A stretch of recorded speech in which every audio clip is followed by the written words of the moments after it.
Today's guest is Jessica, the mind behind Idea Fizz. Jessica, welcome to the Idea Supply Chain. Thanks for having me. I'm very excited. All right, so I guess to start, let's talk. What is Idea Fizz? Oh, what is Idea Fizz?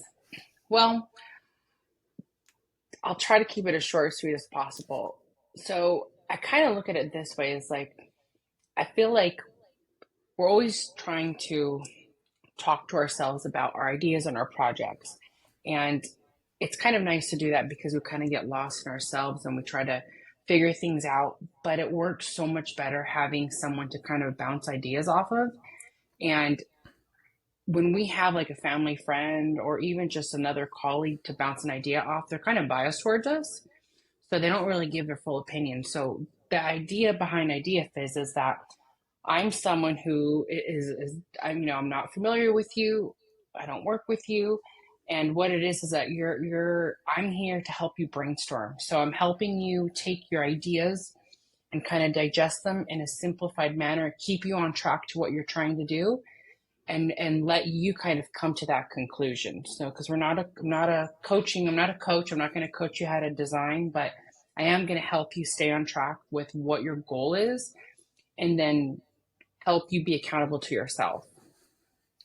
I love that. And yeah, I think you touched on something really important there too, is when you're trying to ask for feedback from people who know you and care about you, like they don't want to hurt you with their feedback, right?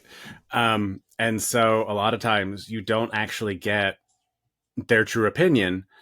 And that even is probably not a conscious thing on their part. You know, it's probably not like, oh, well, I don't like this, but I'm going to tell them that I do.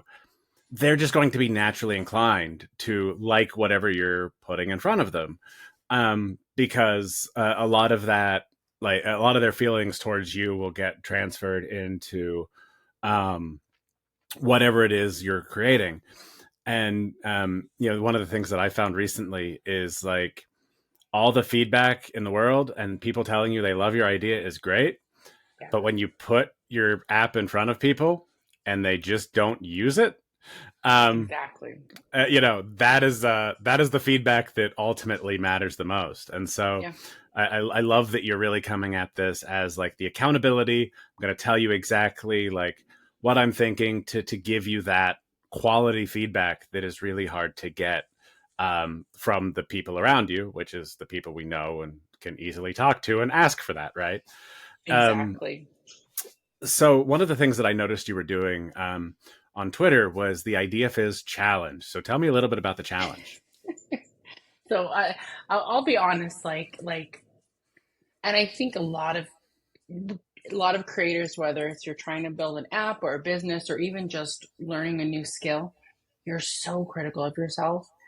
And I'm literally forcing myself every day to post these challenges because I swear in my brain, I'm like, this is so stupid. And I have the tagline brainstorming, I think I said brainstorming ideas no one asked for, advice that nobody's asking for. And it's like in my head, I'm like, if I was this person and I'm brainstorming their site or their service, I'm like, who is this chick? She has no clue what I'm doing.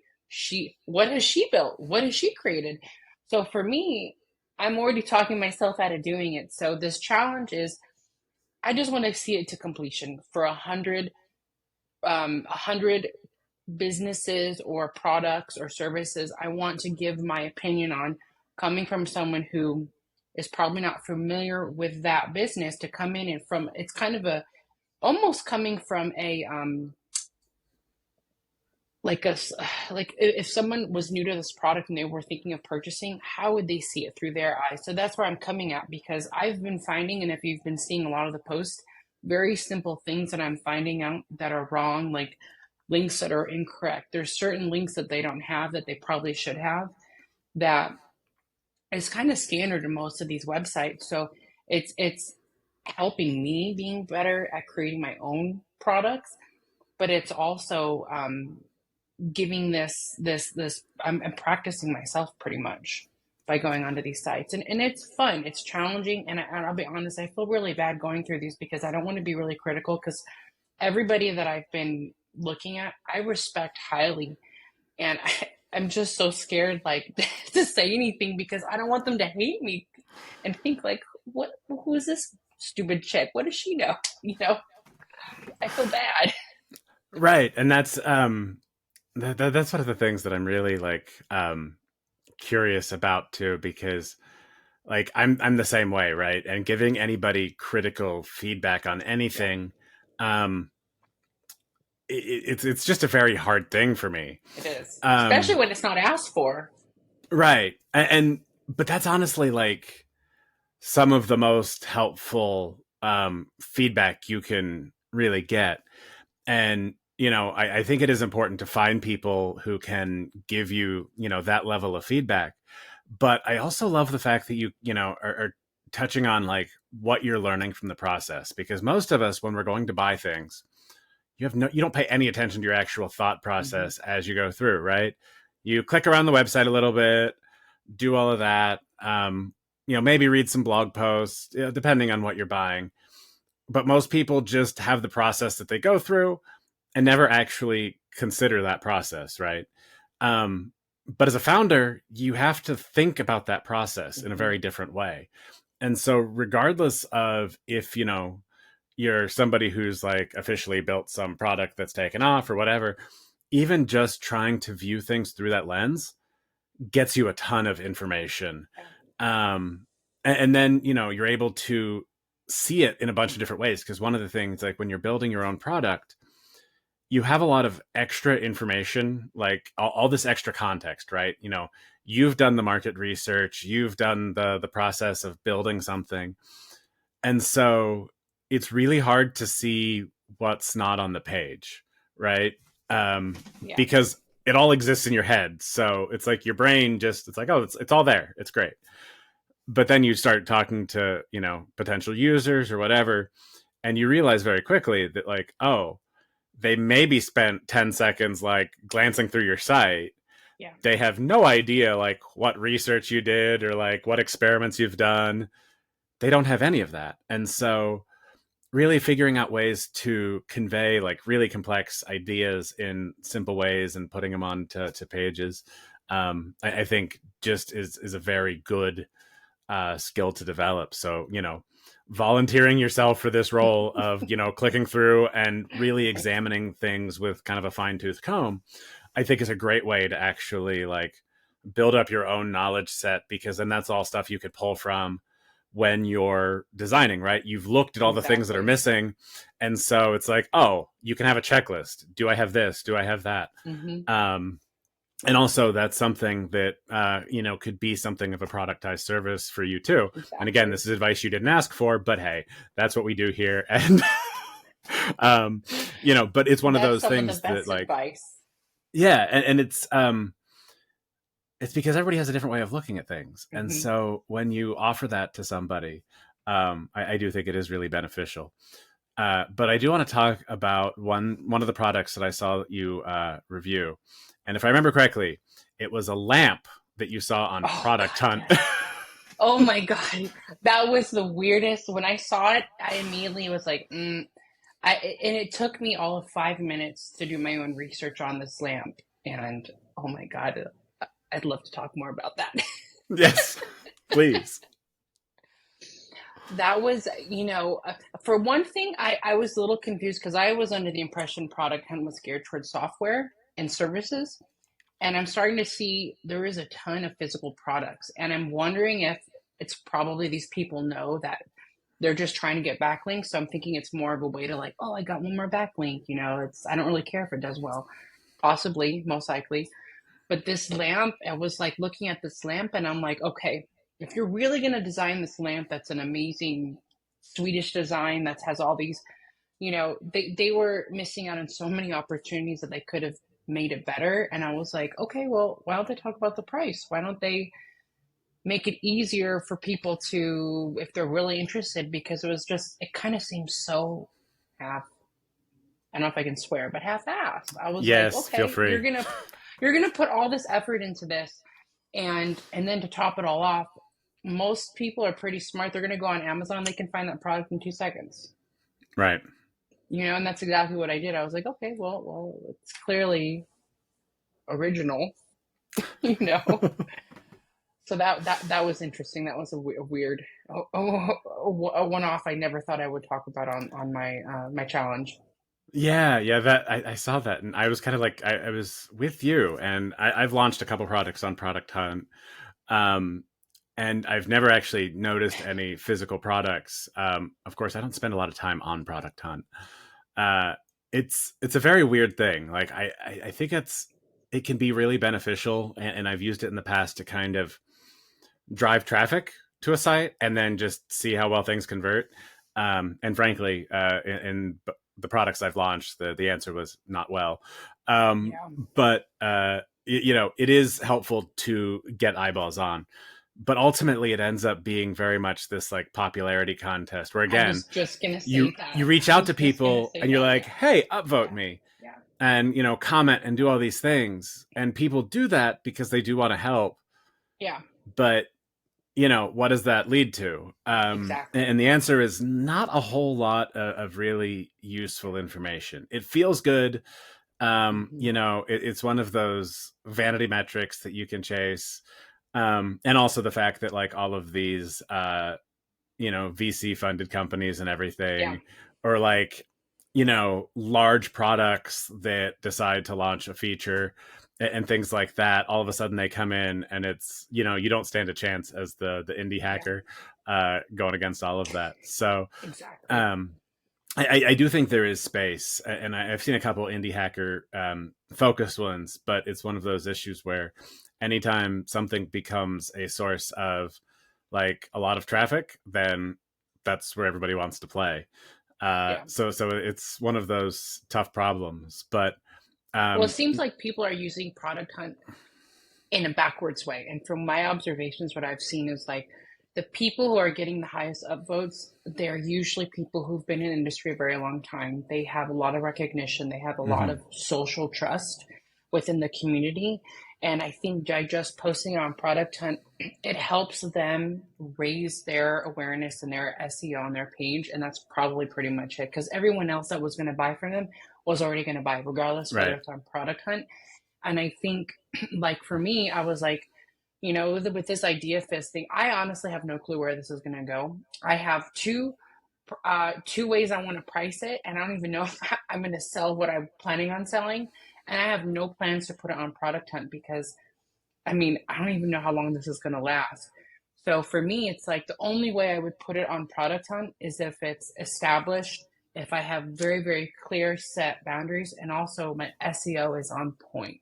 Otherwise, it does me no good by posting it on Product Hunt because if it fails, it'll make me feel like crap and it'll unmotivate me. I know that for me at least.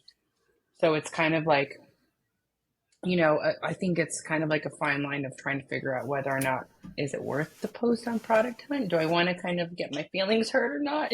you know, um, I don't know. Probably not. yeah, that's a tough one. One of the things that I've really learned is that you can't take any of it personally.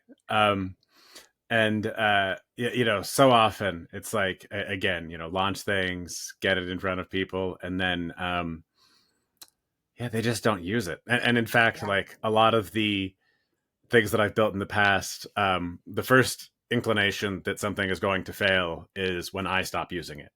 Because typically I build something that I'm like, okay, this is going to solve this problem, Hmm. and so build it up, and then it's like, oh well, that's great, except actually like I'm not even using it, and if I'm not Yeah. using it every day, how do I expect somebody else to use it? And it's that part, it's really hard to keep motivated. But in terms of Idea Fizz, you said you have a couple different ways you were thinking it could go, so let's talk about that. I would love to hear more about kind of what potential you see for it and what you would like to turn it into, if you can like wave a magic wand and make it the Definitely. reality that you want.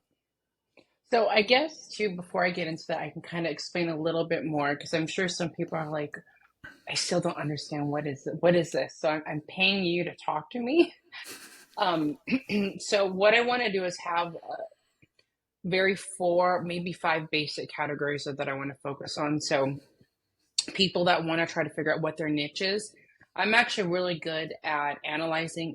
I'm a big analyzer. I'm ADHD, so I'm constantly analyzing everything I do. So I'm good at taking a huge picture and a huge amounts of information and breaking that down really simply because I have to in order to function in my life. Um, so helping people niche down is something that I want to focus on. Helping people figure out what market and where they want to attack. I've actually, in my previous life, I've built quite a lot of businesses. Most of them were successful. Um, and I actually supported my husband for almost 10 years before now he's supporting me.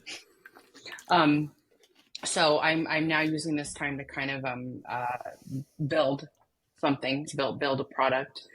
Um, but going back, so we have this niche, helping people find a market, and then also just trying to helping them figure out what is it they want to solve and what products they want to focus on. Because one of the biggest issues I see is that, and I have this for myself, is people create a product and they start talking about it on Twitter, and it's got like 30, 40, 50 different spokes to this wheel. And it's mind boggling how much is involved. Um, I'm and I feel feeling like very nobody attacked right really. now, by the way. No, you know what? I will say this: you have accomplished so much. So it's like if for someone who's just starting and they're trying to accomplish the whole world, it's an impossibility. Because you're not used to it. So I feel like for you, you've done that before. You're already in this. You know how to accomplish that. For someone like me, it's like I was literally so confused. I have like six different MVPs I want to work on, and I can't do that. I have to focus on one. So right now, I'm just focusing on Idea Fizz, and that's something that I would tell if I had a client that say, "Look, I have five MVPs. This is this one. This is that one. Where should I focus on?" And my whole thought process is, well, let's analyze what's your biggest strength, what is your goal, and how fast you want to accomplish that goal. And we're going to pick an MVP that is something that you already know a lot about, you can easily market, and you possibly have a group of people in your sphere that you could easily market to. So that's one example of how I would help someone. So and I was thinking of switching up to where they can pay for like a one set kind of like session where we sit down and brainstorm, or if they want to hire me as basically a monthly consultant where, look, unlimited, like, hey, Jessica, I have this, I don't know what features am I going to do. Here's like 30 features. What do you think based off of what we talked about? And then I kind of will talk it over either through a Zoom or a phone call, and we'll kind of hash it out. Usually what I want people to do is they should come to the conclusion themselves. All I'm doing is I'm trying to categorize all their thoughts and helping them come to the conclusion, because I'm not a coach. I'm obviously not going to have legal advice. I can't give. I can't give um, uh, design advice because I'm not a designer, but I can at least point them and get them the ball rolling to where I can say, well, the site has too much color. Like let's be realistic. What are three colors that you think you could use? And some of this is very basic and rudimentary. And you could say, well, if it's that basic, why am I paying you? Because you're going to start analyzing it yourself to death. That's why. Because you're going to overthink it. And if you have someone that says, no, pick three colors, okay, done. For some reason, it works. And actually, It yeah. just So I, works. think it's the again, it's this curse of knowledge, right? And it's like that's one of the things that I've realized with my product, and so Did just you to say kind of curse of knowledge? the curse of knowledge, yeah, Oh, the curse, curse of knowledge. yeah. Oh, yeah. Um, and so it's again, you have all of this understanding, and Hmm. so it's really hard to imagine what not knowing that stuff is like, right? Yeah. Because you have to project your brain like lacking a bunch of stuff Yeah. in there. And it's very, very hard. And that's actually something I use AI for quite a bit, to try to see what's missing, because it's very good at figuring that out, because you know, it was essentially designed to be able to answer those sorts of questions. And so when you Yeah. use it in that way to not like um try to figure everything out about the world. Like everybody wants Yeah. to this AI that can like tell That's the them secret all to a the million answers. dollars. Right. And the reality is that's always a Yeah, changing target, right? Like that's not something you can compress into an AI, because as soon as you do, like that knowledge is no longer valuable because then everybody has it, right? Like it's one of these exactly. very specific things that you uh, get to experience, and just kind of the world constantly changing. That's where the opportunity is. Um, but so the way you described that, though, it actually reminded me a lot of. Are you familiar with Design Joy at all?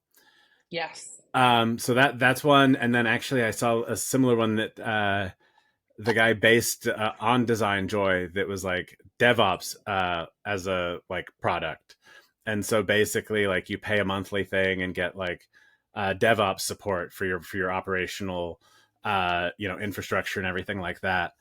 And I think this is a really interesting way to go with these types of services. Like if you can figure out a way to uh, you know productize that service and really make it scalable, obviously that's where the real money making potential comes into any of these things, right? It's all about figuring out how you can actually Yeah. scale up your offerings while not scaling the amount of work you have to do, because let's face it, we'd all rather work less and spend more time living, right?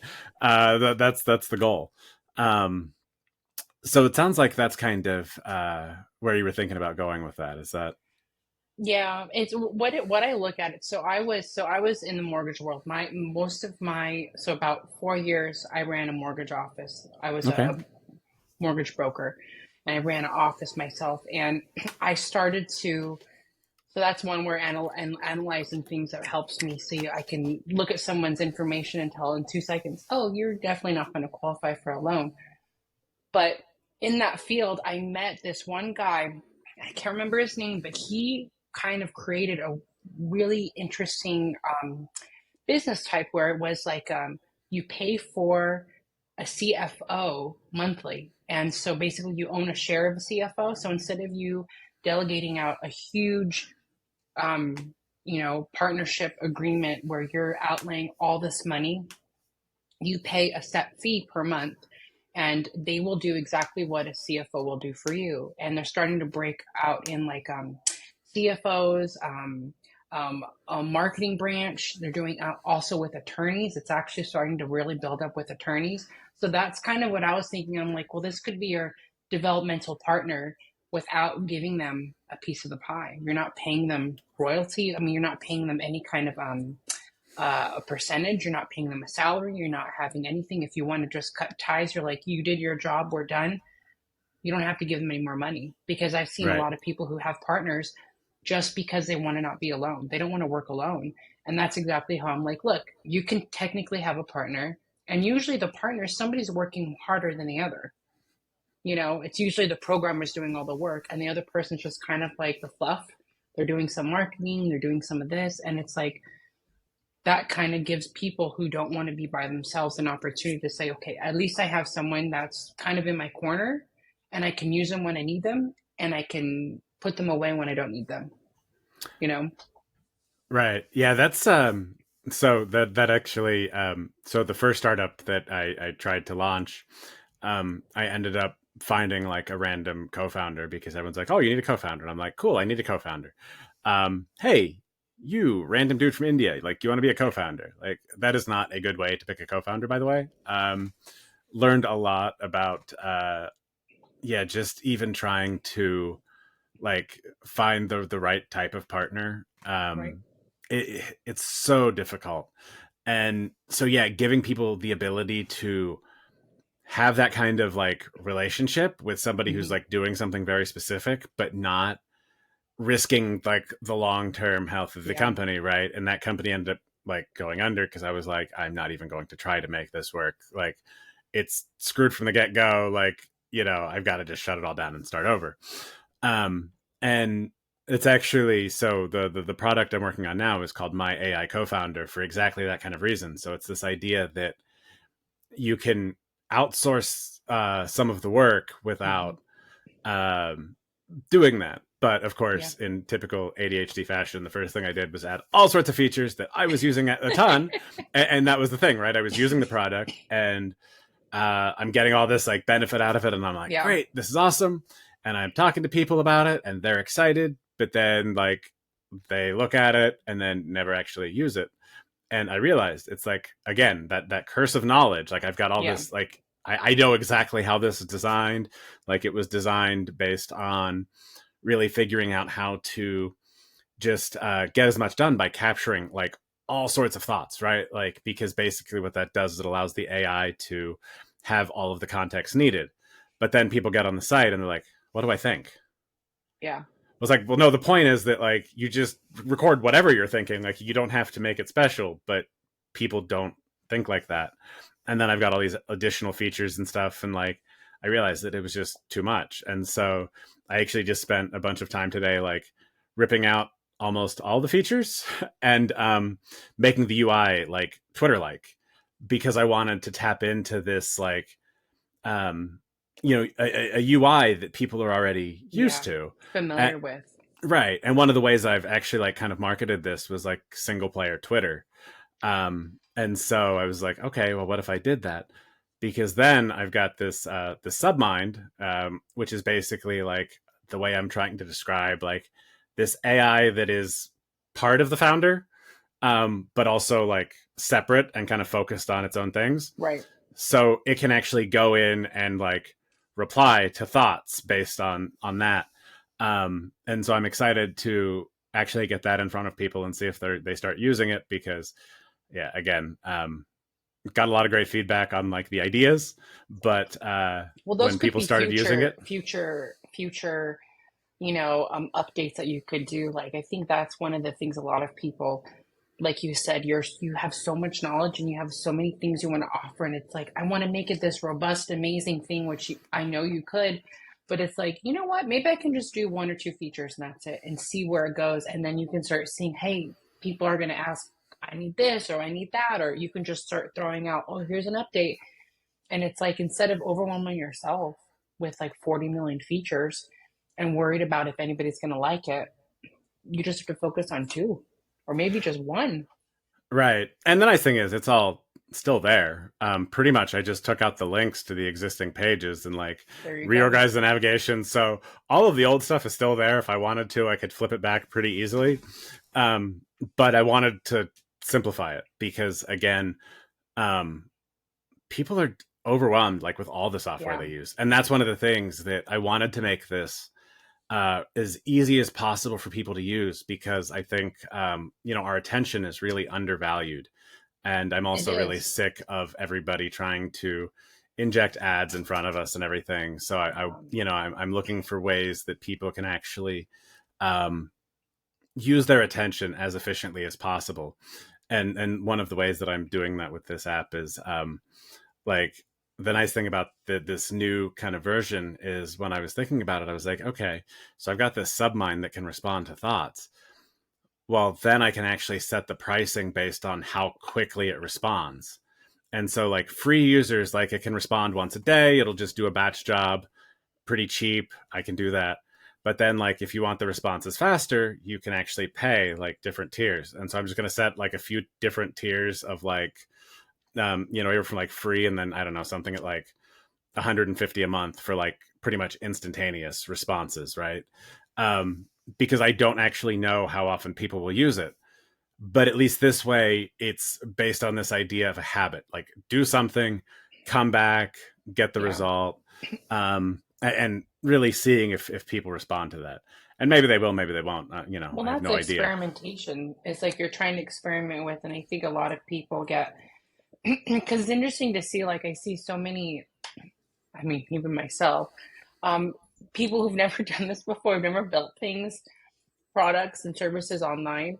They're experimenting, and it's like so many people are trying to get the exact color right and the wording.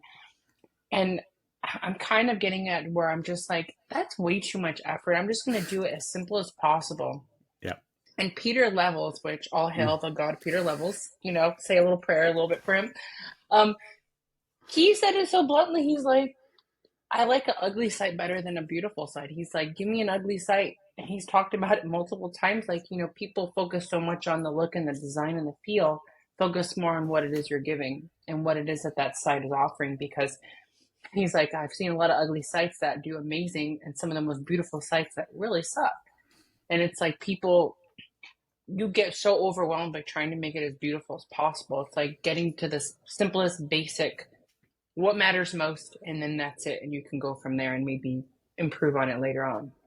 Yeah, yeah, it's that is so I know it's true. tempting to make it beautiful, but Well, see, I'm lucky in the fact that I was not blessed with an eye for design. So um, everything I do, like style wise, is pretty much ripped straight off of like Tailwind UI. Best like $300 or something I spent on that lifetime access a couple of years ago. Because yeah, it's like yeah, I don't actually care that much what it looks like. Although I have been getting, so I don't know if you've played around. There's this tool called V0 that Vercel oh, released, and so basically it's an AI tool that'll generate like UI components for you. oh, Um, really? it's pretty cool. I Whoa. definitely recommend playing with that, just because it's really fun. And yeah, so that's given me some other like other versions of things that I can plug in and do a little bit better on the design piece. But yeah, anything I can like do to just shrink the amount of time I'm focusing on the design, the better. Because yeah, it's Yeah. that's not my forte, right? Like my forte is in moving data around, and so it's just a matter of getting users to like put data in so that I can put output something valuable for them, right? And that's ultimately what people want. Like they want stuff that is Yeah. useful. Um, And and they'll so use it. And that's right. just what, was it Yossi of SEO Stuff? Mhm. His website is so basic. It's the bare bones that you could have ever even possibly imagined. And that's all people want. They just want to see, I want to see a couple of these, the info, and that's it. I don't need to have all this, because there's like Ahrefs and even low fruits, and that's a learning curve to try and, like, okay, so what does this mean? Where do I go? How do I do that? It's like I just want to know which keywords are hot, where can I maximize, and which ones can I focus on. That's it. If I Mhm. know that, I can do really good with SEO. And it's like some other SEO sites get so detailed and so, it's like overly providing these features that I guarantee you probably most people don't use 80% of it. You know, Right. But it's it's it's one of just those overkill. they feel the need to keep adding stuff and like Yeah. continue to increase their prices, continued growth. Oh, And of that's course. That's why. um Yeah. that's one of those things that I think we've really gotten a bit wrong in terms of how we build systems because Yeah. we misalign the incentives, right? In terms of like, okay, so the company wants to grow, but the user wants something that they can just use. And if it's constantly changing, that's a lot of like cognitive load that they're putting on the user to keep up with those changes. Yeah. And it's like I get all these emails from all these companies telling about all these updates, and I'm like, I don't Yeah. care. I don't have time to It's look at all of these. overwhelming. Like, yeah. Yeah. And so, uh, I think we really need to re-examine how we do a lot of things online because, um, yeah, most people just they don't care about any of it. No, and like you said, they're looking for, it's kind of like how capitalism works, unfortunately, in the US. Um, so many corporations and businesses focus on growth, and the reality is like, in my opinion, and I've heard some other really, like, business analysts talk about it. It's like, just because a company is growing doesn't necessarily mean that it's being successful. Either they're finding a way to cut costs somewhere to make it look the illusion of growth. What's more important is a stable company, is a company that's being stable for long periods of time to prove worth in the market. So if you have this business that feels like, in order to validate their their existence in this SEO market, these companies have to constantly add features to increase their value, so they increase the cost to make it perceived like it's valuable. In my opinion, that's why all these other low cost alternatives are coming around, because people can't pay $200-300 a month for these. Like Right. for what it is, for what they're trying to accomplish, it's not worth that money. So they're going to go somewhere else to say, okay, well, I only need this and this feature, so I'm going to pay like 35 bucks a month or 80 bucks a month versus 300.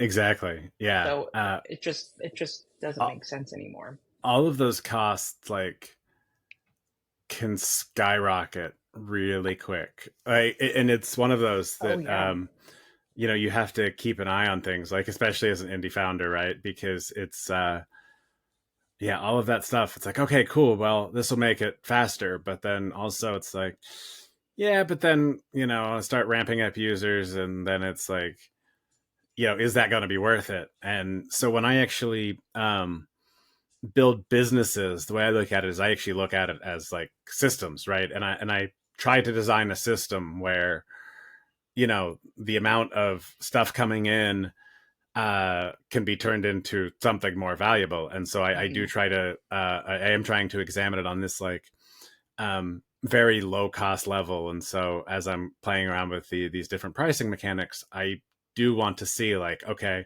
how much is a user costing me if they use it this much?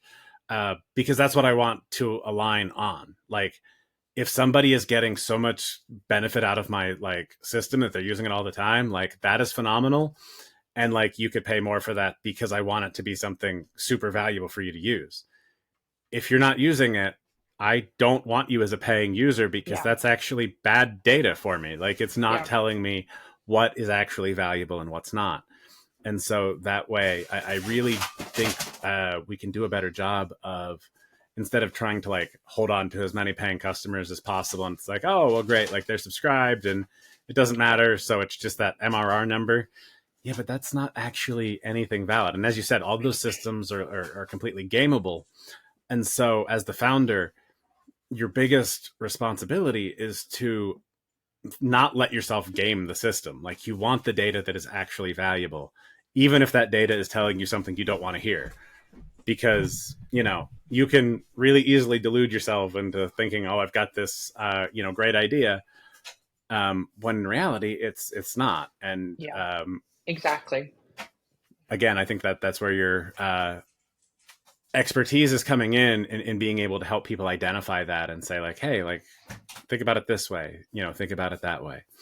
um yeah, it's a lot of things you got to keep track of as a founder, huh?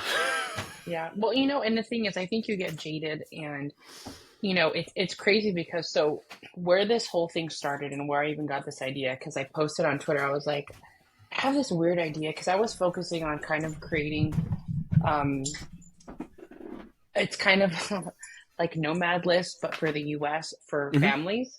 And I Yeah. was like, because my husband and I were thinking about moving out of state. And I said, well, I'm doing all this research on multiple states. Why don't I create this myself? And then my husband's like, oh, that's freaking awesome. And he's heard me talk about Peter Levels and his Nomad List. He's like, actually, I haven't seen anything like that. He's like, you should try that. So where I work, so I have a regular 9 to 5.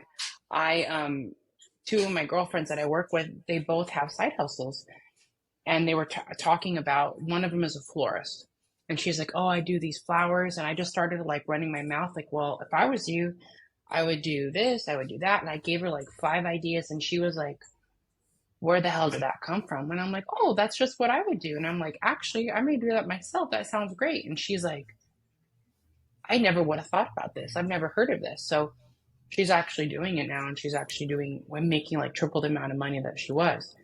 So then she told her other friend who has a rhinestone business. She's like, hey, you help Joe here. He's like, what would you do for me? And I kind of ran my mouth, and I told her all these things, and she was like, holy crap, I never would have thought of that. And I'm like, whoa, I really do come up with things really fast. So that's where I was like, okay, I'm going to hold everything off because I'm going to see where I can run with this. And that's why I was like, okay, I'm going to do the practice by taking people's other ideas, expanding on them, dissecting them, giving my advice that they never asked for. And coming to what we're talking about is you're coming out with like it's an impartial opinion, and Right. that's what helps, is that you keep thinking that you're creating this amazing thing, and all these features are going to help someone. But when all it takes is for somebody to come back and be like, look, why not try it like this? And it's just like as simple as it is like that, pulling someone off the street. And a lot of times you'll see that, like you'll have someone coming off the street at a restaurant and they'll be like, you know, and I've seen it before, I've worked in the restaurant industry. People have come into where I worked at and they're like, you know what? I don't like this. I don't like that. And they'll say, we'll take it off the menu. And then some magical miracle happens. This person that's not even in the industry magically gives them these suggestions that actually help the restaurant. Yeah, and I It's think that weird how it is works, but it works.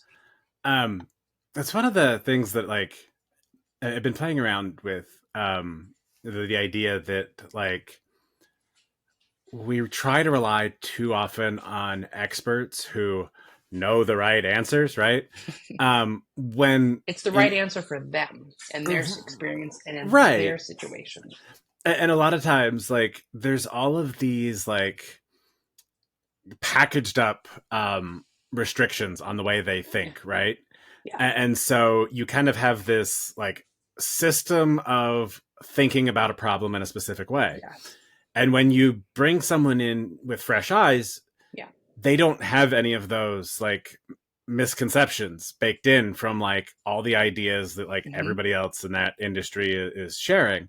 And so coming in with those fresh eyes and you know all these ideas, like you could take things that are in these different industries and like 99% of these like ideas and these anything can be adapted to an infinite number of different like products, right?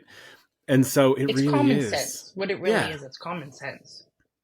Yeah, and it's so cool to actually like see ideas like that bounce back and forth like across different industries. And so when you can take that and turn that into something like helpful for an entrepreneur, like you know, you're talking, your one friend has already like tripled her Yeah. income based on like just some small ideas.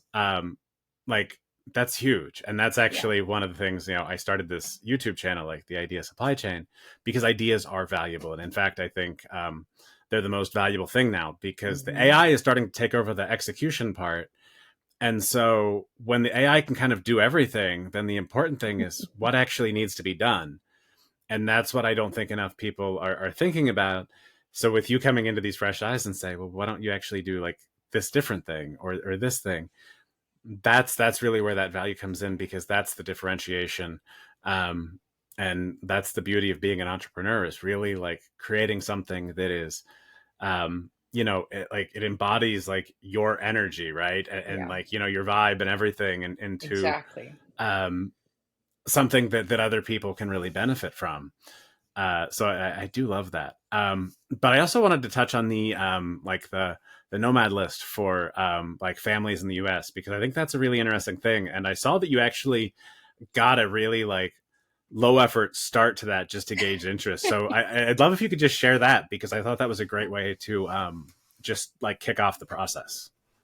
So originally, so when I was inspired, how I even got on this whole kick was like I started, and that was about, I would say 2 years ago, I started hearing about Peter Levels. I have no clue how I found him. Oh, I think it was through his Nomad List, actually. It randomly, I saw it on a Huffington Post website. They were talking about this website, and I started looking into it. I'm like, dang, this is really cool. And I started kind of getting down that like loop of like, I want to learn more about this guy and come to find out like there's not that many videos. There's a little bit more now, but there was almost no videos about him on YouTube. And it's like he's very selective in what he does and who he talks to, which I love. It preserves who he is and it doesn't cheapen it, but Mm-hmm. I wish there was more. Right. I want to hear more. But I I was thinking in my head, I was like, man, I wish there was something like this in the US. Originally, I was thinking of creating something around my mortgage business to help people um, uh, buy homes in other states, and I started to build it, but I was like, "God, that's a huge. It's so many different loopholes to go into, and I'd have to get a ton of licenses." I was like, I don't want to get into that. So thinking about, I'm already researching on all these states that we possibly might move to, and I was like, oh, I could just do what Peter Levels is doing, is just give up the information I already know and I have. And then I was thinking like, oh shoot, there's nothing like this about there. And instead of trying to be like the nomad list of the US, focusing on a very, very hyper focused niche, which is families. So the website's going to focus on people very similar like nomad list, but they're going to go there and say, okay, based off of, the schools, like there's a lot of people that are very focused on certain religious schools. There's no real website to go in and look at that and say, okay, well, if I'm in California and currently I'm at this school, what's the equivalent of that school in Utah or Arizona? It's really difficult to try and find that at a short notice. You're going to have to research a lot. So I thought that'd be kind of cool to start slowly adding in, but using APIs to gather certain information, but also use the community to start contributing, like what Peters has done, is contributing to and giving their experience of like, hey, I moved from California to Utah, and here's my experience. Here's how I'm rating my state where I used to live, and here's where I'm rating the state I live in now. Um, and it would just give people, because there's so many people moving out of state and making huge mistakes because they don't realize taxes are so expensive. Like from California moving to Texas, people don't realize your utilities is going to triple, your home insurance is going to double, and your taxes for your home are double than California. And there's really people are just blindly moving, Right. and it's unfortunate because once they move out, they most likely can't move back because they can't afford it. They're screwed. Yeah. That's so I do love this because I actually so I thought of like a similar kind of idea, but related to Ubers. And so instead of having like, everybody just be like interchangeable, right? The Uber driver can be switched out. One of the things that I really like focusing in on is like, how can we actually help people build relationships, right? And so part of that is really understanding that, everybody is an individual. And so letting people capitalize on what they were doing. And so I was kind of thinking around the idea of like Uber drivers who essentially were like drivers slash like tour guides of their area. So they become very, very Oh, knowledgeable that is about cool. the like a specific area or like a specific interest, right? And so you go to a city, it's like, oh, hey, I really like to drink whiskey, right? Where can I go find the best whiskeys in town? Yeah. Where can I find like this atmosphere? And have like It very creates a specific, community. right. And you can really build up these relationships. But Mhm. one of the things I was thinking of with that is instead of like focusing on just kind of collecting, data on like, okay, well, here's like the taxes and everything, right? Really just like have people that you know of who live in a given area, right? That then anytime someone is looking, like basically, you could pay a small fee to somebody to just get their like, you know, boots on the ground insight into what is this actually like, because it's so hard to just find random people to like tell you about an area or something, right? And so like I think that's good, like not only for people moving but for people traveling, right? Like I'm going to a city for the first time, I like love okay, that idea. So it's like like you're almost like you're paying for someone who's done what you've done, like a consulting fee, or like, hey, like, can I love that idea. yeah, yeah, and that's the thing, like people have so much knowledge that just Yeah. goes to waste, right? Because it's not captured. But if you can like find a way to just make it very, very cheap for somebody to, oh, hey, like answer a couple questions and like, okay, that's 10, 15, $20, whatever. Right. And all you're doing is just facilitating that communication because you're like, okay, I know this person lives here. Like we validated it. You can kind of do as much validation as you want or as little kind of, and, you can probably even have different tiers. But it all just really capitalizes on the fact that like you can make those conversations happen because all too often, like especially with AI and Google is becoming almost worthless. Everything is AI Yeah. generated, and so it completely loses like the actual like I don't care what the AI thinks is the best restaurant. Like Yeah. I want to talk to somebody who's actually tasted the food and Well, I think that's what's going to happen is we're going to see a huge, and we're seeing this on YouTube. We're going to see a huge value in human interaction. And I actually personally feel like AI is going to be a tool versus taking over all these other, because everybody was freaking out like, oh my God, AI is going to like take over all these industries. It may take over some industries, but it's going to increase the value of human to human interaction. I think Hmm. even more so because now we're seeing the value in simple YouTube videos. Nobody wants those crazy, highly edited YouTube videos anymore. They're going back to old school YouTube where it's just like this, people talking. This is me. I'm not fake. That's just how it is. And I think that we're going to see that more is like you can tell when it's a AI generated image because it's overly done. It's like Right. overly thought out. Versus a human, it's not going to think like that. They're not going to be that creative. So they're going to appreciate it more like, oh, well, I can clearly tell that that's like a human generated, it's simple, but it's beautiful. Right. There's a soul to it, right? And that I think is really like Exactly. that is something that you get from like the depth of experience. Like, um, I think people want to intellectualize everything way too much. And I say this as someone who used to do that all the time. And I'm starting to really like get in touch, with, okay, well, how am I like feeling about stuff? Because one of the things I've realized is that there's actually a lot of really valuable information in how you feel about different things. And the answer is not to like suppress all the feelings down so that Yeah. you can logically think through everything. It's no, what can I use? Like, what better understanding can I get?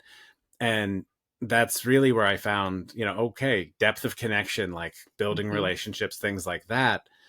That's really where humans excel. And so one of the theses that I've been building off of is that data is overvalued and people are undervalued, Yes. because people have this like just wealth of knowledge and experience and stuff that like a database is never going to be able to replicate. Like you No, just can't do it. And so you can't figuring out, replicate love. no, You can't replicate support. Like Twitter, if you notice, like I think the indie hacker community, I am so blown away at the support everyone has for each other. Sometimes I see a little bit of snickering, a little bit, but there's so much support. And I know a lot of people try to like, there's a rivalry and stuff, but I love how it's just like it's really much like a club where everyone's like we're all rooting for each other. Everybody's like, hey, let's go, let's do it. And I think that's where like we're getting down to just we want that community. We want that feeling of having these people we can go to for help and for advice and for feeling like they are going to give their opinion because an AI is not going to do that. They're going to base their opinion on what's out there in the world already. And sometimes the best opinion is something that nobody's ever seen. Like, well, I've never seen that before, but this is how I feel. AI can't do that. right.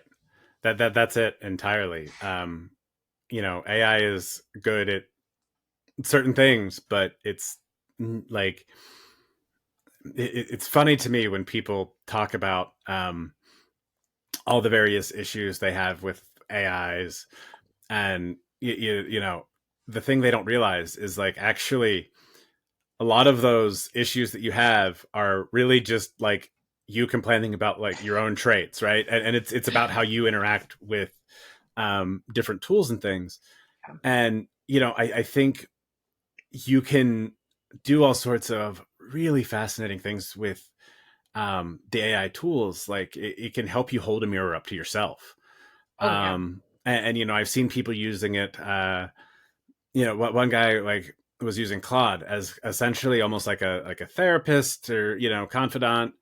And I think the thing that people don't realize is the biggest benefit there is having something on the other side that'll just like listen to you for as long as you want to talk, Yeah. um or write, or whatever, right? It's just having somebody who will sit and take all of it and provide feedback without Yeah. that emotional piece. Whereas we've created so much like busy work around things that everybody's rushing, like, oh, I've got to get this document up here and this but then it's Yeah. like, oh well, all these documents are up there, so now I'm just going to summarize them with AI. And it's like, okay, well, so we're taking small ideas, using AI to blow it up into like some formal document, and then using AI to summarize that formal document into like Yeah. smaller things.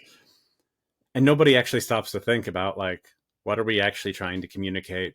Um, what of this work is actually valuable? And ultimately, that's where I think most of the efficiencies will come in. Um, People are going to do all of this stuff with AI, and it's going to get really noisy. But the people who truly succeed are the ones who go, actually, all that stuff doesn't matter. Hmm. And like, so I'm just going to figure out like the people that I want to work with, figure out how to streamline like that communication to where we're like all on the same page and can move super quickly together. Um, that's really what I'm excited for, because But I've that seen takes the skill. potential. That It takes does. skill to be able to take, like, it's like you're taking what everyone else is doing, and you're saying, okay, I gotta do this, I gotta do this, and you feel like this sense of urgency, this sense of missing out on this sense. Oh, sorry, my Oh, dog's good. going crazy. Sorry about that. Um, I'm actually surprised mine hasn't. She's I have behaving herself. three. I have three tiny little Yorkies. I have the mom, the dad, and the son, and they're crazy. They're so crazy right now. Um, but shoot, I lost my train of thought, and it was a good thought. No, ADHD. Ah. Yeah, Um, it's a skill issue to be able to kind of see. I think is what you were saying, right? Like, yes, it's a skill to be able to see exactly, um, instead of trying to look at this huge big picture to kind of digest everything down. And I think, like you were saying, um, AI is a great tool, and I think it's like a processing tool to kind of process a ton of power, and you just kind of have to use it in the right way where it can benefit you a lot and help you get towards that direction. I mean, I'm using it. I'm learning how to code, and it's been phenomenal. Like, it's insane. I'm using Mark Louvion's Ship Fast, and I have no mhm. clue how to do any of that. And I'm learning how to code really fast, like understanding databases and GitHub and how to connect it all together. And I had to go to ChatGPT and be like, "What am I doing wrong?" I typed this in, and it found it real fast. And I'm like, "Oh, so this is how I can use it as a tool. It's not going to make things for me, but it's going to help me resolve issues that I'm having."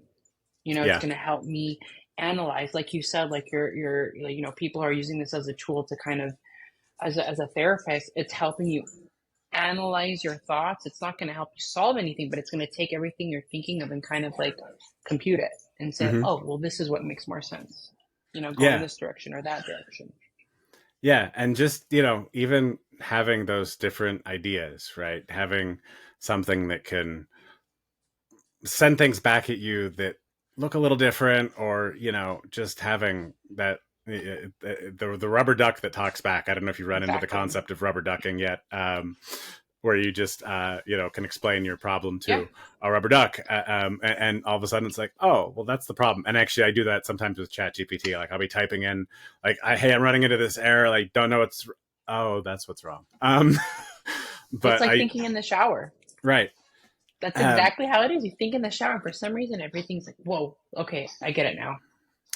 So I have a theory on that, actually, and it relates to like human creativity. So basically, the way I look at it is, basically humans are like a big battery, right? Like, so you have some level of energy stored up, and when you have like a lot of energy and you don't actually have to actively spend it on stuff, the brain can use some of that energy for like Yeah, background that processing, makes sense. and like connecting ideas that you're not actively seeing. So in the shower, you're not actually like expending a lot of energy, so you have this energy and you have this space, and you're not trying to process a lot, so there's this space there that you can actually just create. And so one of the things that I've really been looking at is like, okay, well, this whole focus on like being as productive as possible Hmm. is actually a detriment to creativity, because like the more you run that battery down, the brain just doesn't have the extra energy to put towards creativity.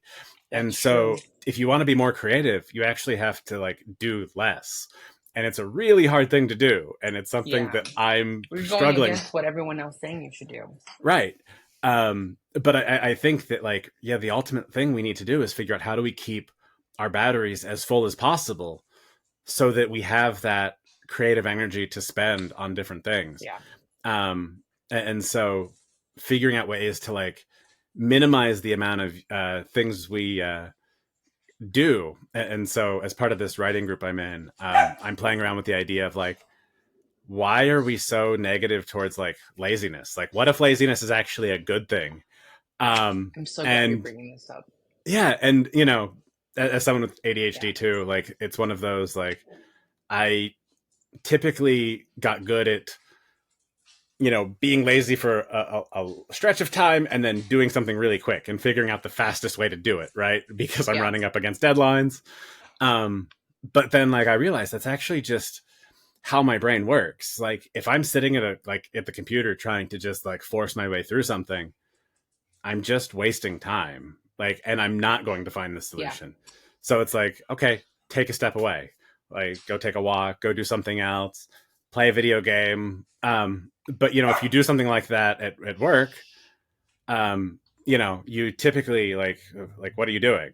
And I've run into this too, like in previous jobs where it's like, oh hey, I've got this we'll have like puzzles and like Rubik's cubes and everything that like, engineers can go over and do. But then like if I do a puzzle on my phone, like that's a negative thing because I'm just playing on my phone. And it's like, but it's the same thing. Like it's just like letting my brain have that space. And so I think we really do need to rethink what productivity means. And it's Um, over focusing too. Like I've been seeing this like so it's funny. So are you familiar with Alex Ramosi? oh yeah. I love him. And I followed him. Oh my God. I followed him like when he had like 1,000 subscribers. So Oh wow. I'm an OG follower of him. And what I've loved about him so much is he calls out bullshit so fast, and he's just like a no bullshit type person. And I kind of compared him. I don't know if you saw the Idea Fizz, that one guy, the Chris guy that I posted. Yeah, yeah. He used to be a huge. He was really big into the real estate. I'm not gonna call it scam, but real estate guru field Mm-hmm. with like millions and millions and millions of followers and views, and he's exorbitantly wealthy from that, as far as I know. And he's copying so much of Alex's style, and it's totally not working because you can clearly see it's ingenuine. But what I liked about Alex is that he's just a no bullshit person. Like he was like, morning routines are stupid. He's like, I wake up, I work, whatever. You do what you got to do. And it's like I see so many people on Twitter, they're posting about the 5 a.m. crew, and I'm like, I wake up at 4 a.m. right now for work. I don't want to wake up at 4 a.m. I'm going to wake up when I wake up because it's not going to make me more productive. It's going to make me more tired. I can guarantee you most of those people are not productive at 4 a.m. in the Right. morning. They're not going to bed at 7 o'clock to wake up at 4 o'clock, bright eyed and bushy tailed. Also, who says It's they're actually unrealistic. doing that, right? Like that's the thing. Like there's no proof Yeah. of this. Yeah. But people like latch on to an idea and they're Oh, like, yeah. oh Because it's well, popular. yeah, and that's I think the video that I actually put up on the channel today was one that was like, what if social media was neither social nor media? And it kind of plays into the idea that Yeah. I was talking about with my AI co-founder. But this like, because basically like what it is it's Twitter without the direct audience. So like anything Yeah. you put there is only for you. And then I think there is a way to actually make it social, but not in the way that like Twitter does, because I found that, if you're on Twitter to try to grow an audience, it changes what you speak about. It influences you. Yeah. And, Because you start giving into the algorithm, and you start seeing these cookie cutter 5 tips to see how you could be a better. It's like, shut up. Like you have like 200 followers. You don't know what the hell you're talking about. I'm going to listen to someone who has like 10,000, 20,000 followers. I know what you're doing. You're playing the algorithm. That's exactly what you're doing. And everyone else knows that too. right. But even then it's like, with those, 20,000 followers, like what does that actually mean? And the answer is Yeah. nothing. Like No, because it's their somebody could experience. buy 20,000 followers, right? Or it could be people who like follow and then don't actually engage, and then like Yeah. so you really have to be focused on the type of audience you want Excuse me. Uh, but it's like when I put ideas out there, um, yeah, I will say it can be tough sometimes to like go to crickets, and I think that's the biggest issue. Is it's like you see all these like dumb ideas getting, thousands of likes and shares and Yeah. everything, and then it's like, okay, well, I'm not hearing any feedback on my stuff, and so I think that part could be done better to where everybody at least feels heard, right? And a lot of times, like, I don't think it is about number of followers. It's about No. finding people and connecting on those ideas and having the conversations, and again, making that human connection. Well, that's Because what being genuine is like, are you yeah, doing it for the right reasons? It's like, you know, I feel like so I kind of got caught up in a short period of time, not anymore, where I was like, oh, so I won't say who, but I bought some program, some courses, how to increase your follower and do this. And someone who's very prominent on Twitter and who's very well known and makes a ton of money, I was like, oh, I'm gonna follow exactly what he does. I did it for a week and I hated it. I felt fake. It right, felt weird. It felt ingenuine. And I said, you know what? I'm going to try a thing where I don't care how many people follow me. I don't care anybody. Like, I have no expectations.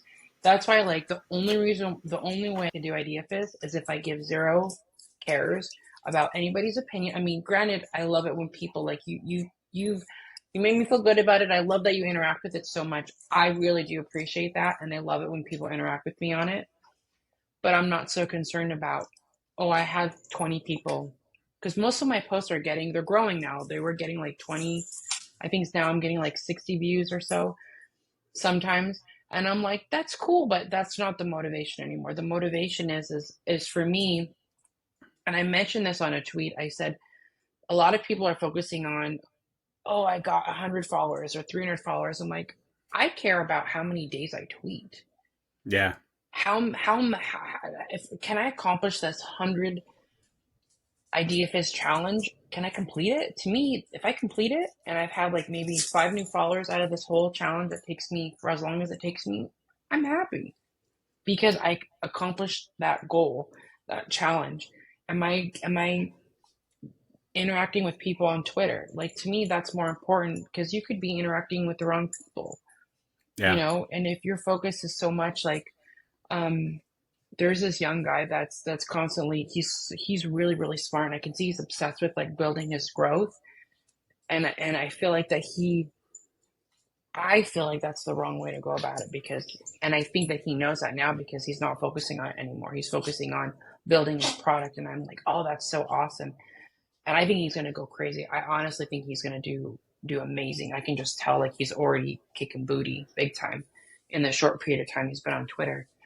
But I'm excited to see where Twitter is going to go in the future, because I really think that everybody's being so much more genuine now, and it's all the newsletter posts like, follow my newsletter. It's going away, which is not yeah, bad. I love newsletters. I've actually been enjoying people's newsletters, but it's about, it's becoming a community and interacting with each other, um, like what we're doing right now, like the yeah. community that we're all in. It's just it's awesome.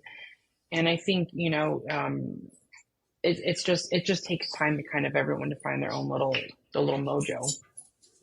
Yeah, and yeah, I went through that too, where it's like, oh, I'm gonna try to just grow my audience as big as possible, and it's It's not like important. that's not me at all. Like, No. and that takes so much energy to do. And then I was like, what if I just didn't? Yeah. And like, I have a newsletter that I kind of stopped pushing out there, and I moved to a blog that nobody knows about, and like I occasionally will share things, but it's like Why the did you ideas are stop out your there. newsletter? So it was one of those where like I was writing on a schedule and like pushing things out, and then it's like, okay, but I'm not actually, I don't do things on schedules. Like, and a lot of the things I do, I move so quickly that like trying to give constant updates and everything, um through the newsletter, like, it wasn't really like It was reaching not a the good use of your time. right. It just it didn't feel quite right. And I think that like newsletters can be helpful, but I also think that we're running into like newsletter saturation where everybody is subscribing to too many newsletters. And that's exactly what Yes. happened to me. And it's like, I've got all these newsletters. I'm like, I want to read them all. And then it's like, well, now my inbox is so full that I can't find anything. And now I don't read Yeah. newsletters. And I think that's really what we're running into. So I was like, well, what if I just didn't do that? And so a lot of my writing is out there. And if people find it, they find it. But anymore, it's like I just write for me, Yeah. and then put it somewhere, probably on Twitter because Twitter's the fastest. And so like I will blast out like giant posts or threads or whatever I feel like doing that day. Um, Knowing that there's like the biggest return on investment is my thought process, not the number of people that are going to see And it. it's Right. genuine. And so people get to know the real you instead of this Yeah. version of where you're trying to. And I like that. And I think, honestly, I think I like, you can kind of tell when someone's just speaking off the cuff and talking about the situation. And I love seeing those posts where they're just kind of having a conversation and thinking out Mm-hmm. loud. It helps so much for people to kind of understand where you're coming from, but also see a little bit of themselves in you, and it's just like Yeah. getting to know who you are as a person and becoming more real. You're becoming more of a real person. But I will say this though, I do like newsletters, and I like the short ones the best. The ones that are Mm-hmm. short and to the point, that don't have so much fluff, that just kind of like, here's a couple little tidbits, and then they go forward, and then that's it. Because if there's some newsletters, it's like, oh my God, it's like page after page, and I'm like, I don't have time for that. My brain That is was my other tired. problem with newsletters. Like, that's what I want to write. Like, I go into way too much detail, You need to and write a like, book. That's what it I sounds am like. writing So a book. Actually, you need a that's what I'm working memoir. on.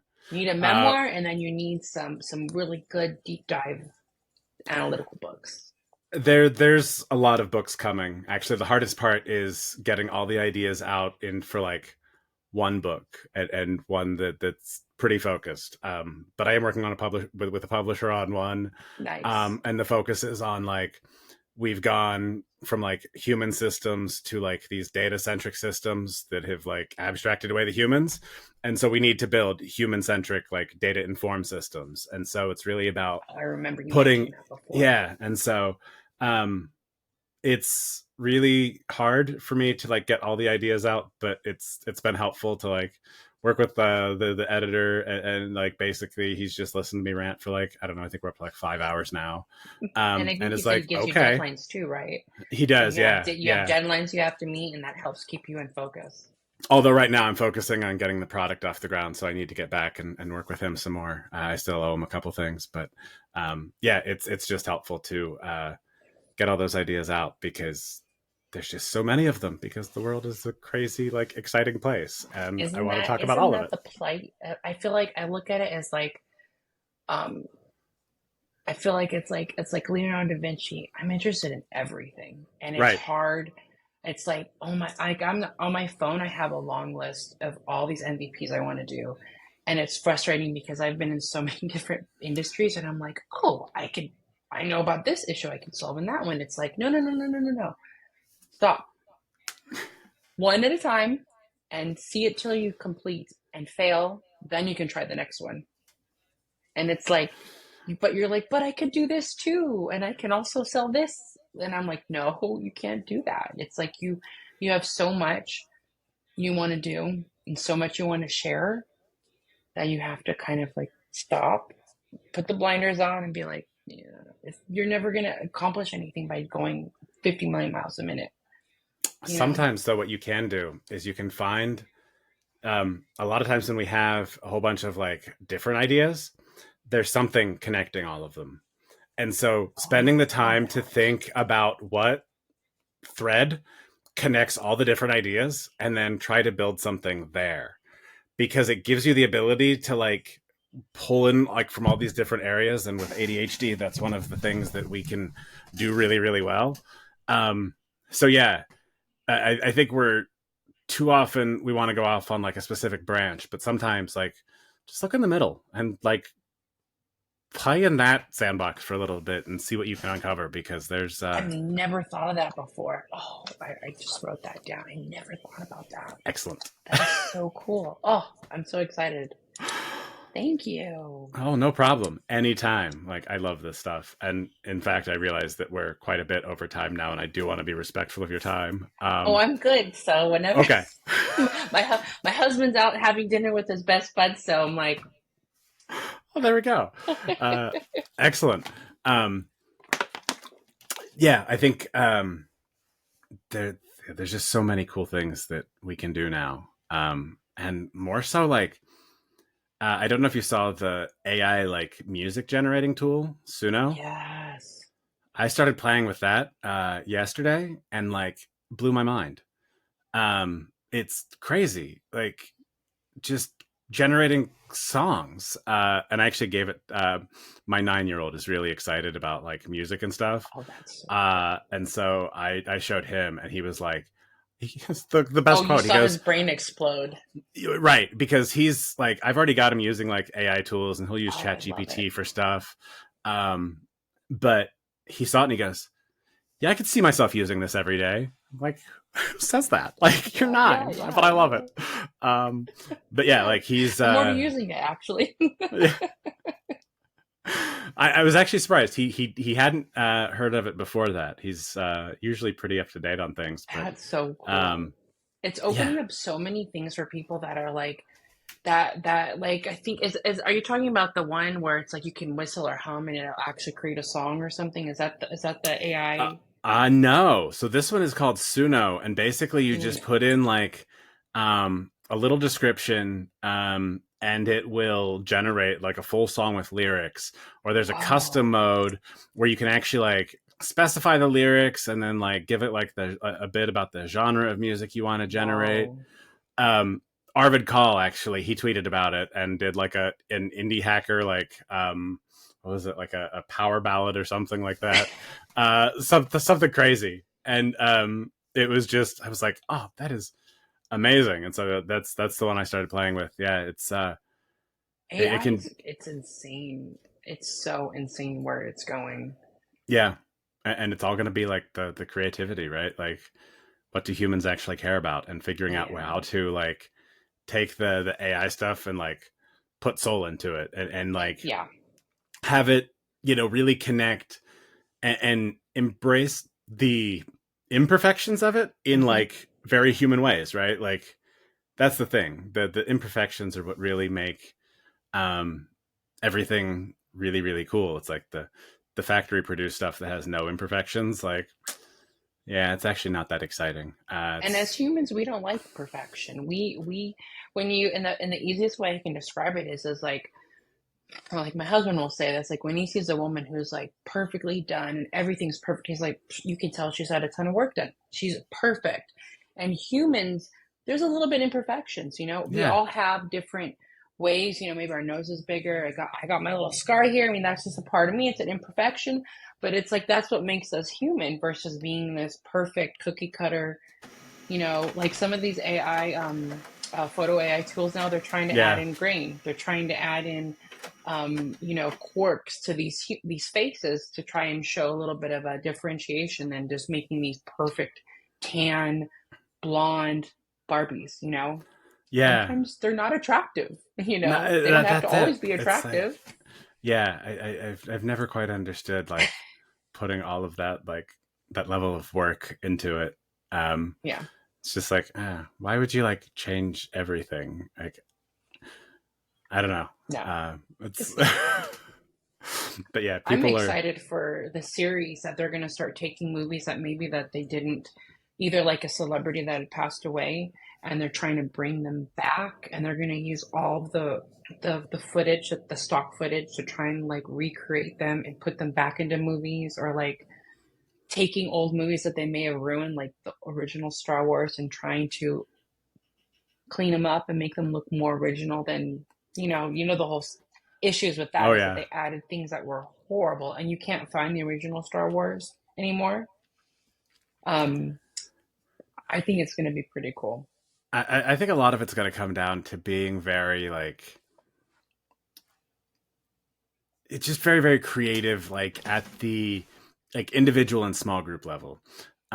And you know, I see a lot of it where when production costs go down and everything, all of a sudden you can have all sorts of like crazy branching storylines, Oh right? yeah.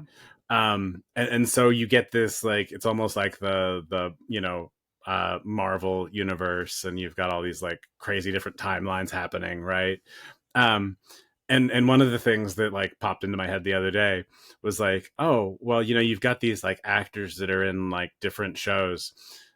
I wonder if you could have like an AI take the stories and like connect them, like again, kind of somewhere in the middle, right? And have like Yeah. these weird crossovers where you have this whole like um branching story. There was one that like there was kind of this one that was ongoing, and I can't remember who it was, but they had this there was this guy who was in all sorts of like different things, and the internet created this like entire like canon of a story for like how it all connected or something, and it's utterly ridiculous and took like a ton of work, but I was like, that kind of thing I could see being just really fun. And like Oh yeah. um or you know, continuing series that got canceled because like there were so many of those that like I'm like, oh, I love this show, and then it's like, Yeah. cool, it's like 3 episodes in and they decided it's not good enough, so they're just going to stop it. Or like Firefly, which I that was one that I greatly miss. And it sucked Well, because I think it's actually, just gonna bring a lot, and it's already bringing a ton. Like Unity has given so many people the power to mm-hmm, create and generate things that we never thought that they would have the opportunity or the resources to. And AI is making things so much more affordable now, and it's making it yeah, so much more attainable to anyone, to people in any country. If you have internet access, you have a creativity, you have the ingenuity to come up with the idea. I think it's really going to kind of bridge the gap. I have a feeling, I think that we're going to start seeing more independent multimedia companies come out, to mm-hmm, where I would love to see an independent, kind of like a Netflix, but for independence, where you can't be a big um, distributor or a big production company. It has to come from an independent producer or independent director. I would pay for that because I prefer more independent and indie TV and shows myself. yeah, And I think that AI is just going to give them more outlook for people to be able to afford to have better effects, better storyline, and also just a better production overall. exactly. Yeah, I mean, it's insane like what individuals can do now. Yeah. And you know, like between like the AI tools and just the amount of information out there, um, the only thing like holding people back right now is themselves. Like they have to figure out how to think outside of like um, the traditional business models and traditional employment, because I think those are very, very outdated, and they're not growing with the amount of work that people Yes. do. And so you have people get burnt out and things like that And it's because everybody. Everybody's yeah. burnt out. Everybody I know. I'm working, so I've my whole life, adult life, I've always had my own business. And in the last, I would say probably about 4 years, I've had to work a normal 9 to 5. I am so exhausted. And my job, I'm in the hazardous waste industry, and I do a lot of inspections and stuff, and some Hmm. of it involves manual, hard labor. I just finished today. I did a 12-hour day today. I am exhausted. I mean, I was looking forward to talking to you, but the whole day leading up to this, I was going, how do people do this? I'm almost 40 years old. How do freaking people do this? I told my husband I could not do this job for a year. I would quit. And there's people who are I'm working with have been doing this for 10, 20 years. Right. And I'm like, are you insane? And I'm like, I told my husband, like, I have to do, I have to build something. I have to make it work because I'm going to go crazy. And, and I'm thinking, like, how can anybody do this? Because companies are draining us for our time. They're not paying people enough. You know, these people that I'm seeing in the industry work so hard.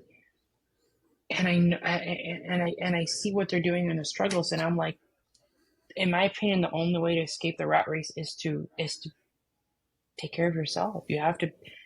be an entrepreneur, you know? And not everybody could do that, Right. unfortunately. That's the sad part. Not everybody can. Yeah. And I think, as entrepreneurs, one of the most powerful things we can do is give people choices that they didn't have before, right? Yeah. And so I do think that the things that, like, Uber and kind of different like gig economy type things do is they do give people the choice of like, oh hey, actually, like, I don't mind driving. And so if I can do that as much as I want to grow it out, um and like, people will end up turning that into like a business Yeah. they can scale up. And I was reading about a guy who like, he started driving for Uber and like ended up buying like a fleet of cars, and then he was like having multiple drivers underneath him. Like, it's crazy that like what people can do just by giving them more choices. Yeah. And so I think anytime you can give somebody like a better choice, economically, uh that's really where the success is. Yeah. And then eventually, when companies realize they can't get away with the way that they were structured, they'll be forced to change. But it's 100%. when people don't have that choice, then they're kind of stuck there until until they can't take it anymore, and then Yeah. the company just replaces them with the next body up. And that's really what we need to get rid of. Well, that's, I think, and I can see it like a lot of people. So I'm an older millennial.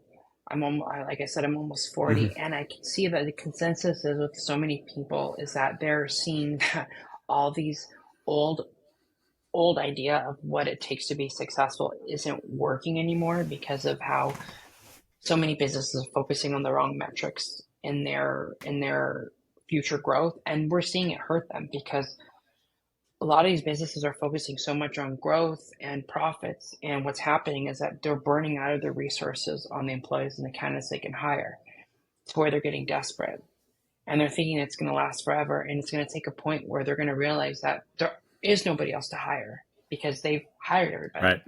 everybody, or people know that don't work for this company, they pay really bad, they overwork you.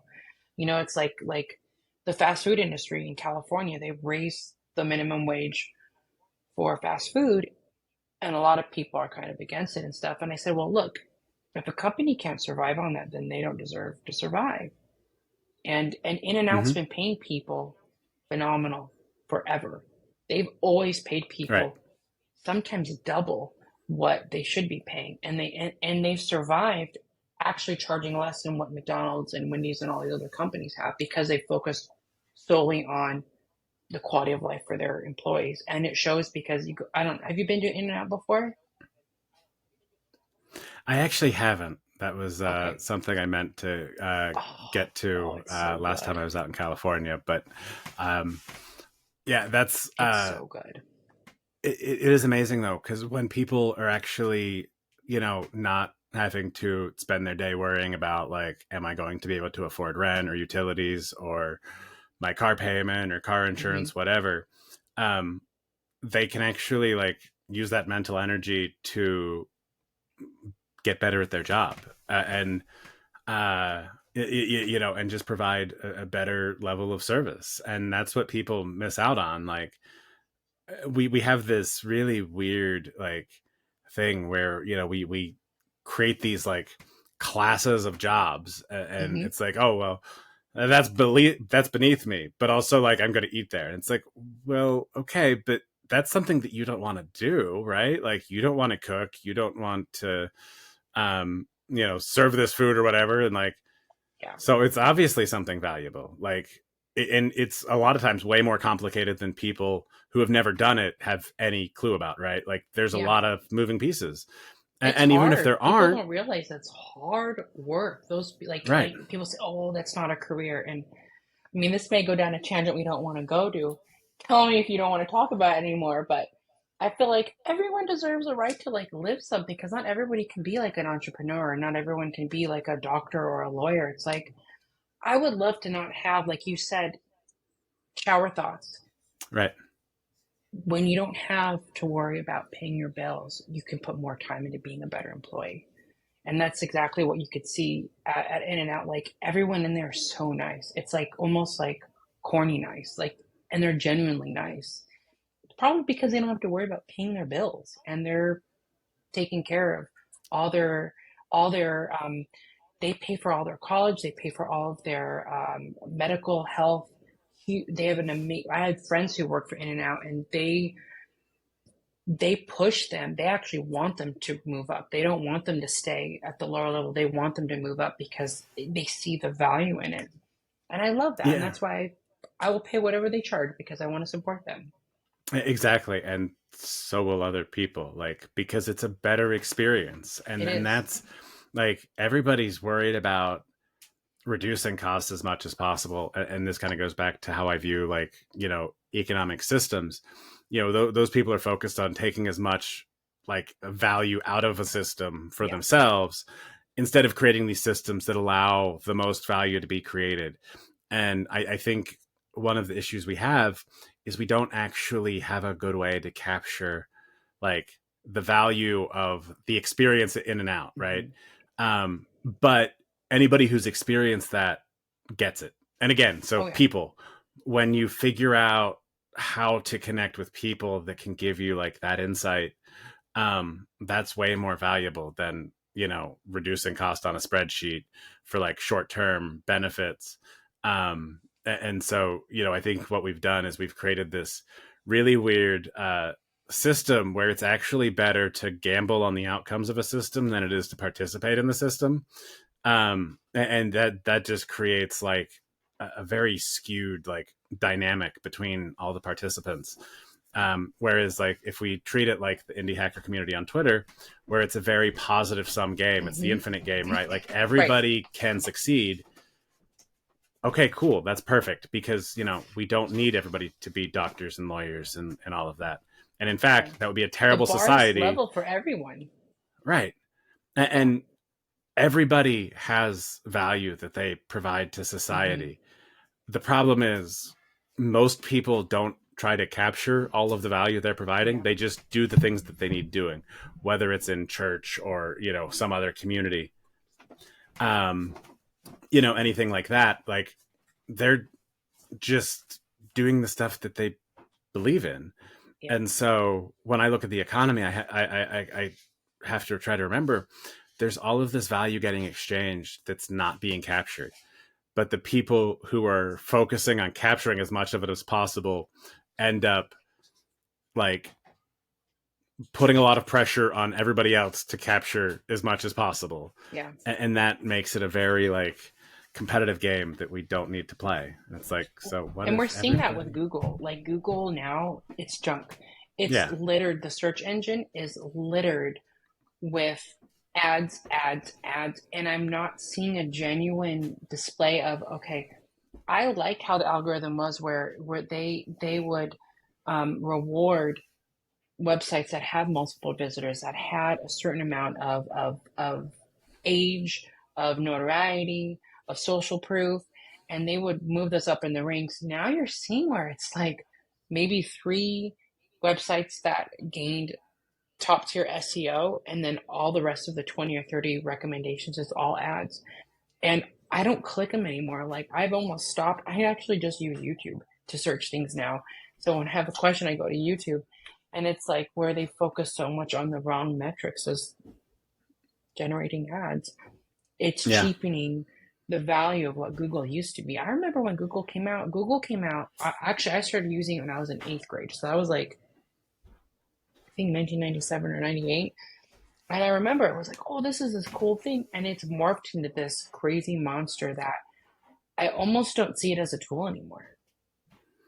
It's It's not. almost a It's like, distraction. yeah. And that's exactly where I'm at with it too, because, uh, yeah, again, I'm so sick of ads. Like, stop trying to shove ads in front of me at every Yeah. opportunity. Like, why? It's like Yeah. my attention is too valuable for that, and so is everybody else's. Yeah. And so I want people to start seeing that like your attention is valuable, and you can, if you can set that attention on like things that respect it, um, and again, I think we have to give people choices, but when people see what's possible, um, they only accept what's out there because it's what's out there. I think we're going to shift from that into being very like demand driven, like what do people want, because AI can produce that on demand, Hmm. right? And so you can actually think about things a lot differently.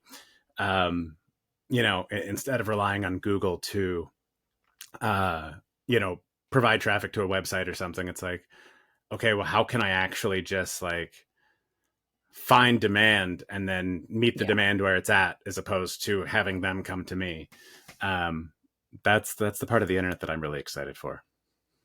Yeah. That's definitely going to be the secret, right? Yeah. All right. Well, I think we've probably been at this uh, about as long as I know I could take it at this point. I'm running out of energy here. So, but I'd love to ask: is there anything that we didn't touch on that you would love to talk about before we end here, or anything want to shout out? I want to say this is that and I'm say this again, like, I am so, so thankful for the community because I am coming from somewhere where I was programming when I was a kid in like middle school, and I wish I had the confidence now because I couldn't imagine what I could have built then. But because I'm seeing the community being so supportive and so friendly and so encouraging, I just want to say I'm very thankful for it. And I hope that the community, the indie hacking community, keeps growing to being more welcoming to people who are new, who are learning. And I'm really excited to see everyone succeed because I think there's a piece of the pie for everyone. So I'm just excited to see where that goes. And I'm excited to see where Idea Fizz goes because I have no clue where it's going to go. I have no clue. I think it's got to go somewhere fun though, because I could see that you're getting a ton out of it, and the people that you're, sharing ideas with. I know that at least some of them who have seen it have been really thankful because you're showing them things that they weren't able to see before. So I'm excited to Definitely. follow your journey there. Um, we'll drop a link to Twitter in the description here. Anywhere else you want to send people, or just Twitter's good for now? Um, They can go to ideafizz.com. And the website's almost up, so if they want to check it out, ideafizz.com, or Twitter's probably going to be the best way to see any updates on that. But yeah, I want to say Awesome. thank you for having me. I really appreciate it. It's Well, always thanks, Jessica. fun. This has been a blast. Yes, I'm sure we'll have to do it again Yes, soon. Just because I want to definitely. touch on some, things as Idea Fizz grows, and who knows, maybe we'll have you tear apart my idea and see what we can find with it There at we some go. point. But it's been a pleasure. Thanks for joining me here. Awesome. Thank you so much.